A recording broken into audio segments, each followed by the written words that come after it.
Ako po ay miyembro ng Iglesia ni Cristo, kaya Di po pinagtatalunan na ang mga nagpapakilalang sila raw ay Kristiyano ay nagsasabing sila raw ay kaanib sa iglesyang itinatag ng ating Panginoong Kristo. Kapatid na Bobby, tayo ba ay tutol na ang Panginoong Kristo ay nagtatag ng isa lamang na iglesia? Hindi, kapatid na Michael, sapagkat yan ay nakasulat sa Biblia. At pinahayag mismo ng Panginoong Kristo sa Mateo 16:18, ang sabi niya, sa ibabaw ng batong ito ay itatayo ko ang aking iglesia. At nang tinawag ng mga apostol ang iglesia ng kapatid na Bobby, sa aklat ng Roma, nang magturo si Apostol Pablo, ano ang pangalan ng iglesia yun ayon sa Biblia? Mabuti, basahin natin ang nakasulat sa Roma 16:16. Magbatian kayo ng banal na halik.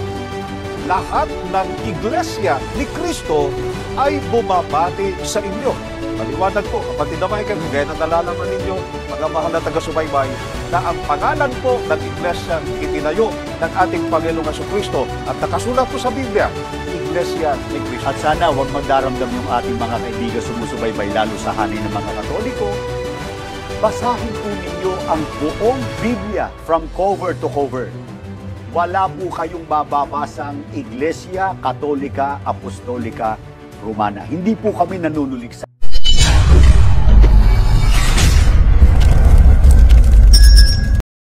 argumentong ito ng mga ministro, sila si Bobby at si Mr. Michael Sandoval, kahit mga matalino tulad ni Marcoleta, natangay pa sa Iglesia ni Cristo dahil sa paggamit at pag-angkin nila sa mga talata sa Biblia, at di lang sa talata sa Biblia, kundi yung pang tinatawag na name game ng INC. At yun ang malaking problema. Ang pag-aangkin nila sa pangalan sa Roma 16:16 na sila daw ang tinutukoy dito. The problem of Manalos Church, Iglesia ni Cristo, is delusional when it comes the name. They can interpret the verse of Romans 16:16 just to mean that their church alone is referring in the Bible and to deceive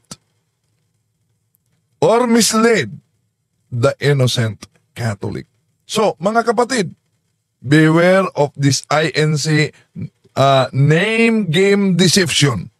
Pero alam nyo ba na may kinikilalang founder ng INC, founder ng INC. Di nila yan isinopubliko.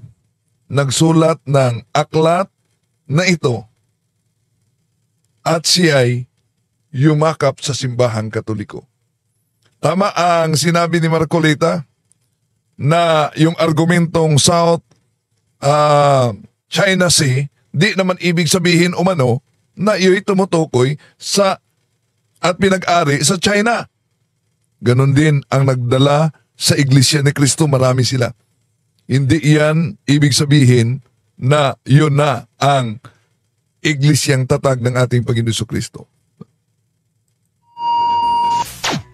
Sang-ayon ako at tama ang argumento ni Senador Rodante Marcoleta. Ang nakasulat lang po doon ay South China Sea.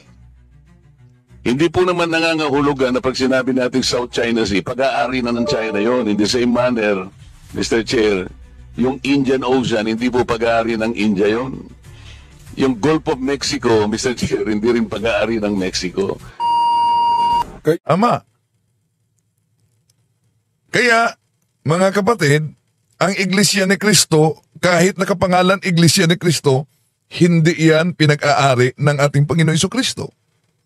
Sino ba itong founder, kinikilalang tagapagtatag sa Iglesia ni Cristo na naging Katoliko at may revelasyon siya kahit ang dami na umanong nadala niya sa Iglesia na sumulpot lang sa 1914. Siguro ngayon lang ninyo ito na pakinggan o napanood na may founder ng Iglesia ni Kristong naging Katoliko. Sino ba siya? Ito ang aklat at ibinunyag niya kung bakit siya yumakap sa simbahang Katoliko. Isa-isahin natin itong. Una, daming mga nadala talaga sa maling akala. No? Tandaan natin na minsan lang tayo dadaan sa mundong ito. Ang pagkadaya maranasan sa iba't ibang paraan. Pero napakadelikado pag madaya tayo. Madaya tayo sa pananampalataya dahil nanganganib pati ang ating kaluluwa. Alam niyo ba na may isang ministro na kasama sa pagtatag sa Iglesia ni Cristo, kinikilalang tagapagtatag ng Iglesia ni Cristo, ang nagsulat ng aklat na ito, "Ako ay naging ministro ng Iglesia ni Cristo." Siya'y yumakap sa simbahang Katoliko at meron siyang mga iba't ibang revelasyon. Sa sa Pasugo Magazine ng Iglesia ni Cristo, sa pahina 11 nitong pasugong ito, napakalinaw ang sinabi sa naturang pasugo, mga kapatid, na ano daw, ito ang mabasa natin sa kanilang Pasugo Magazine. No? Way back on July 27, the Church of Christ was registered with the Philippine government. The registration papers state, among other things, that Brother Felix Hoy Manalo is the founder of the Iglesia ni Cristo. So, malinaw na sinabi sa kanilang Pasugo Magazine na si Felix Manalo ang nagtatag sa Iglesia ni Cristo. Pero hindi lang si Felix Manalo.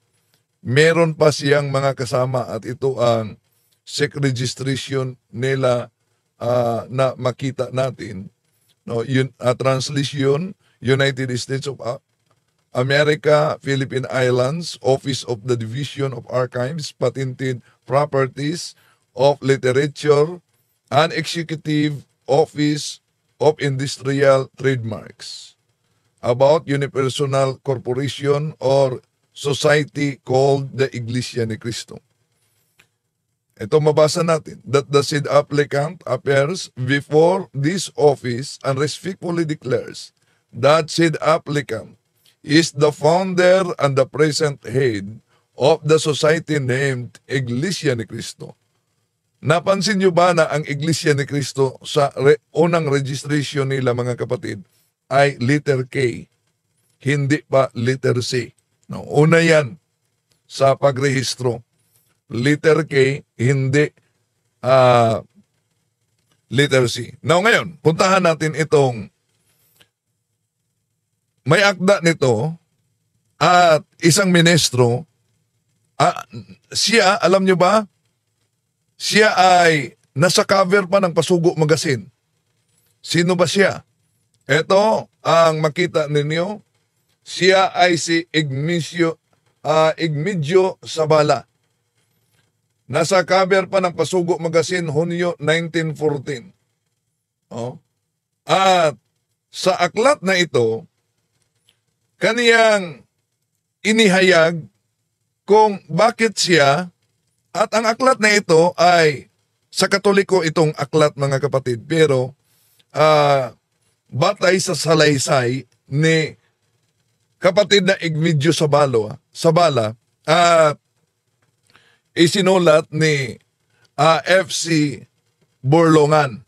May nihil obstat ito at may imprimatur. Ito ang makita ninyo. May nihil obstat ni E.G. Casas, Censor Deputados, imprimatur ni Jose Jovellanos, mga kapatid. Now, ano po ba ang pahayag ni Igmedio Zabala? Una, ating tingnan sa pahina 1 nitong aklat na ito na ang pamagat, Ako ay naging ministro ng Iglesia ni Kristo. Ito po ang kaniyang salaysay sa naturang aklat, mga kapatid, na mabasa natin. Ito po ang kaniyang sabi sa pahina 1. Sa loob ng may 21 taon, ako'y naging kasapi 15 taon. Nito'y sa pagiging ministro sa Iglesia ni Kristo sa ilalim ni Ginoong Felix Manalo. Dahil sa mahabang panahong ginugol sa matinding pagod sa pinuhunan ko sa pagpalaganap ng iglesyang ito, ako'y ibinilang ng Encyclopedia of the Philippines sa mga nagtatag nito. Kabilang siya, ibinilang siya sa nagtatag.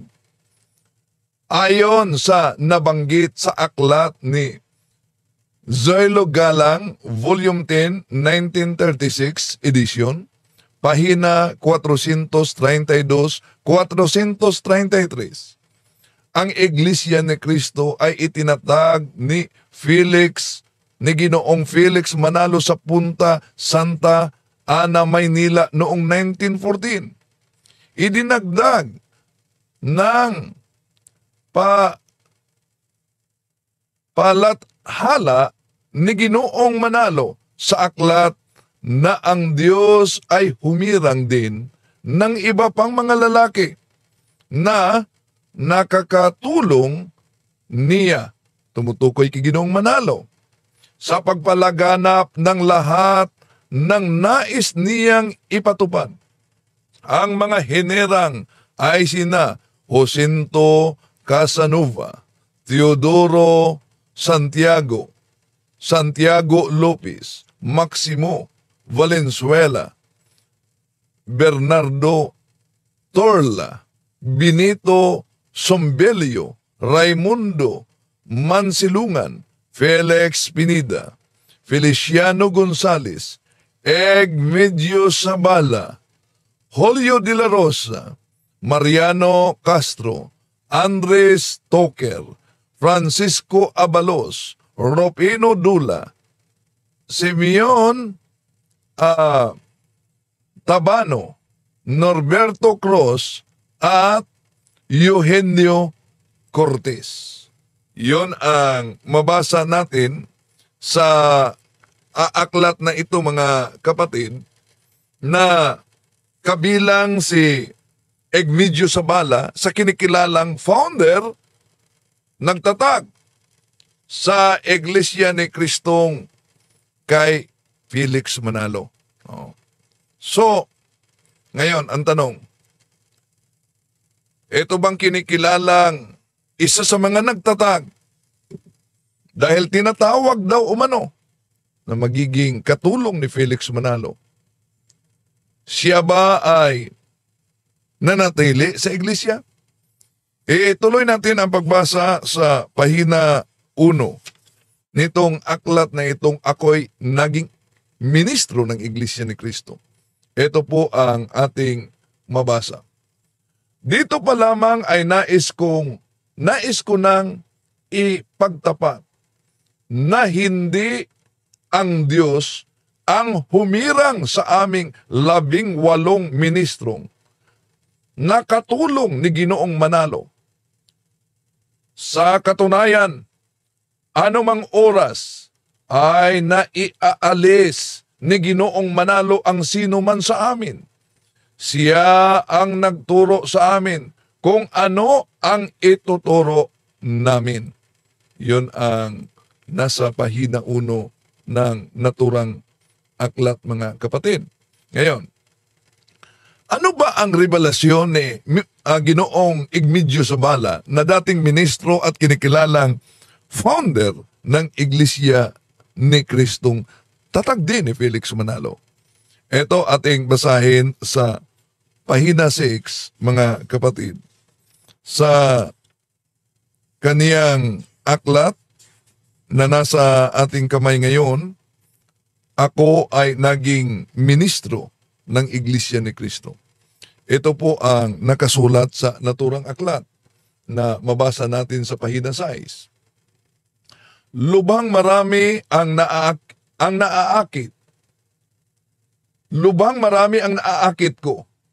At limpak-limpak na salapi ang naipasok ko sa Iglesia ni Cristo. Kaya't lalong naging kapalagay ang loob ko ni Ginoong Manalo. Maraming mga aral ang binalangkas namin. Datapuat, marami rin naman ang binabago hanggang nagkaroon ako ng mga alinlangan.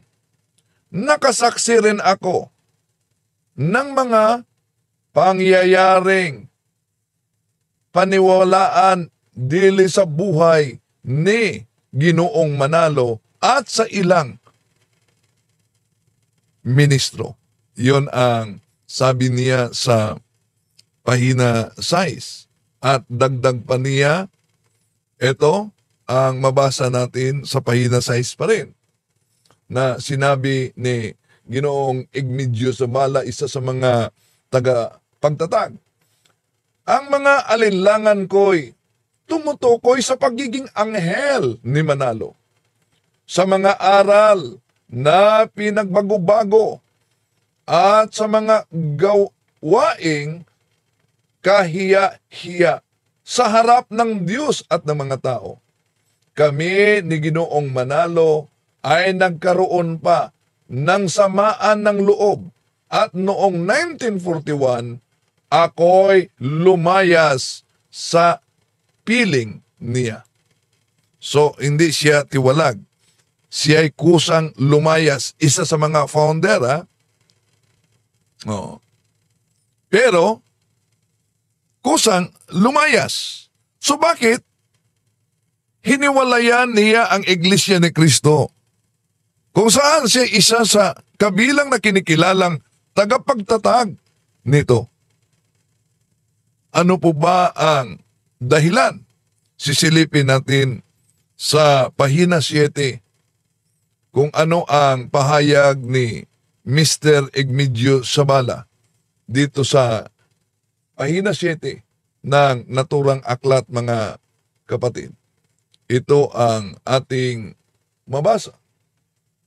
Isang gabing matahimik, tinitingnan ko ang aking sipi ng Biblia. Natunghayan ko sa unang buklat ang kabanatang 15 at talatang 1:5 ng Ebanghelyo ayon kay San Juan. Ako ang tunay na maging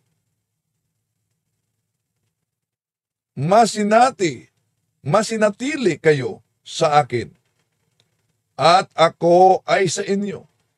Kung paanong ang sanga ay hindi maaring magbubunga ng kanyang sarili hanggat hindi mananatili sa baging.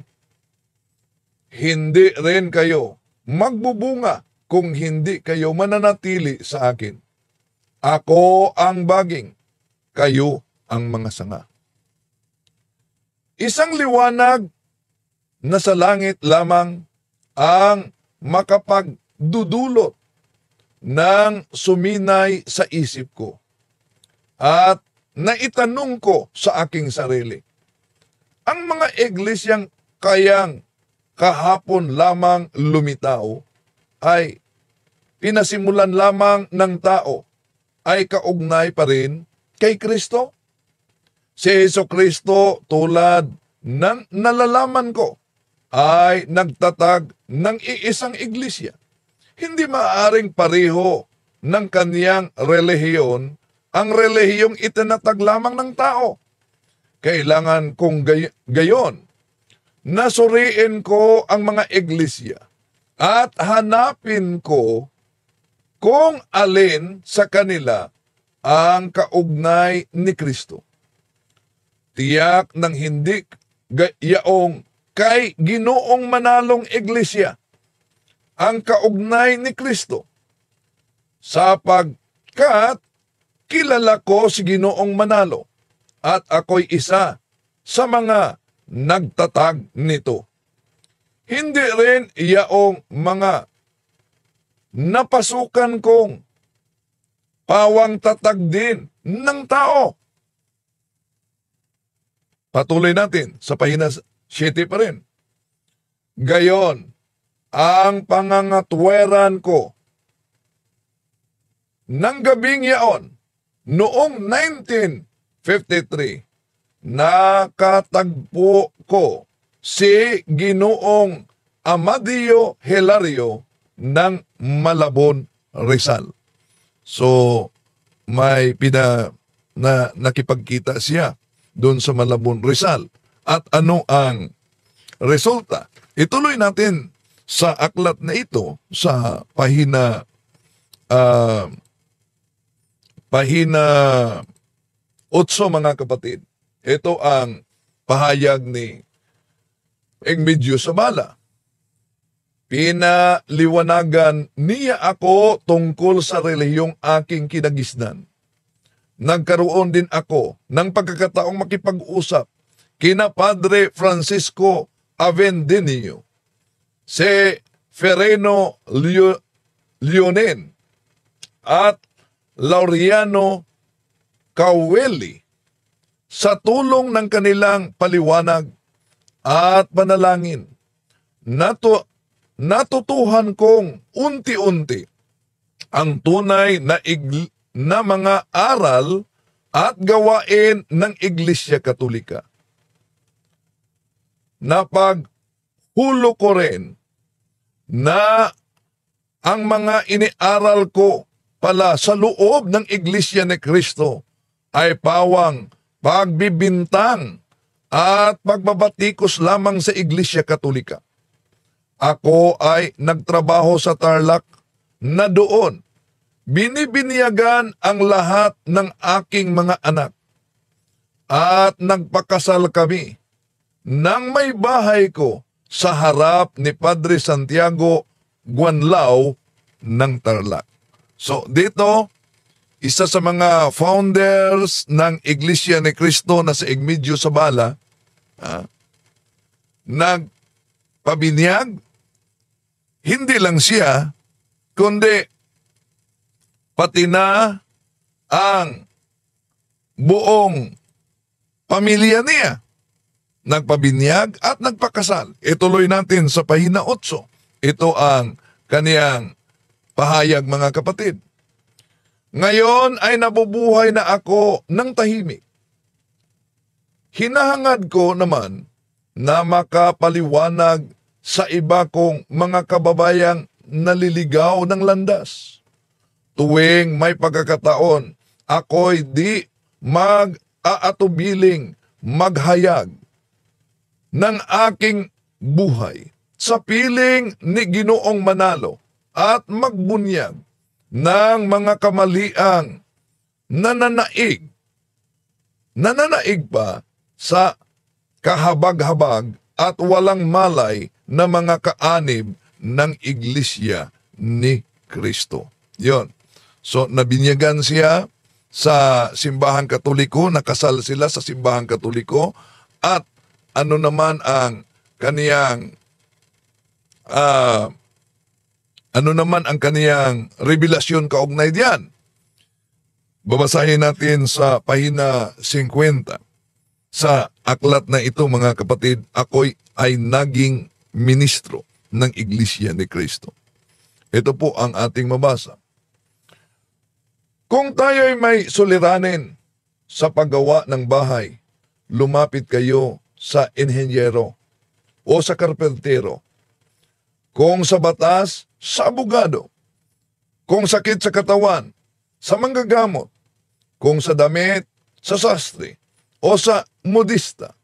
Kung sa relihiyon, o sa moral ang ating suliranin, makatuwerang sa pare o sa sino mang nag-aaral tungkol dito ang ating sangguniin.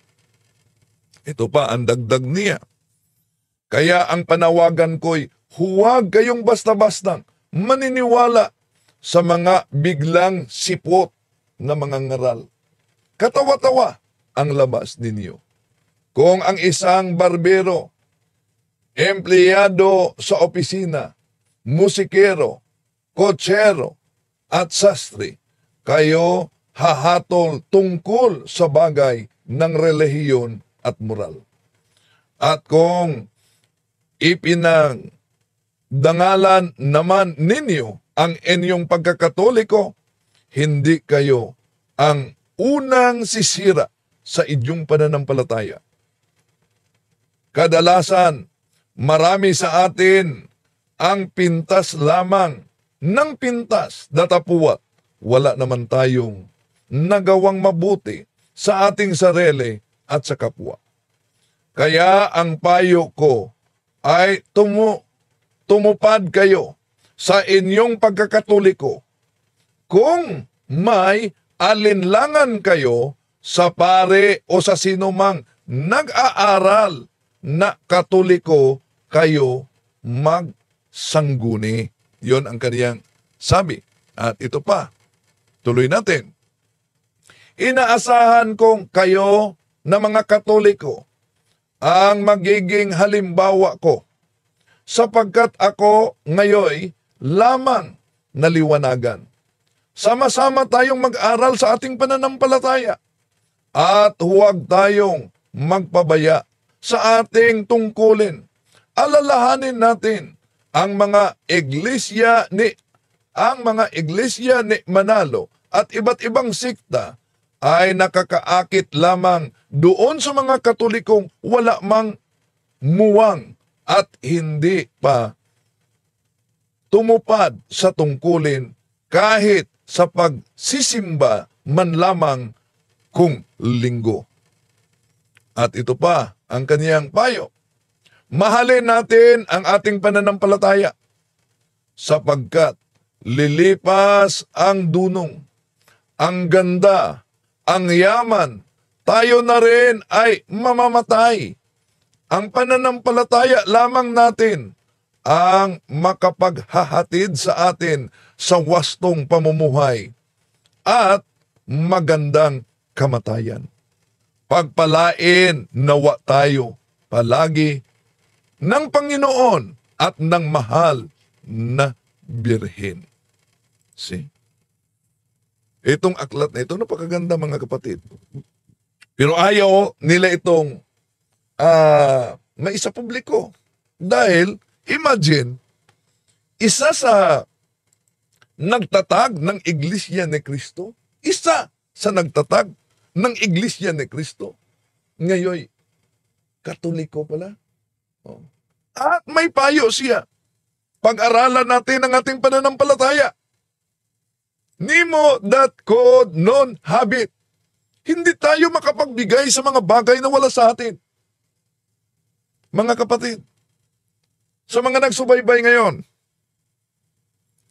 ang katesismo dapat magsimula sa loob ng ating tahanan. Para yung ating mga kabataan, ating mga anak, mga apo, ay di madala nitong mga siktang sumulpot at nag-aangkin lamang na sila'y tunay. Imagine, dagdag pa sa kanilang pag-angkin, di ba? Mga aklat Katoliko, pinagputol-putol. Nauna na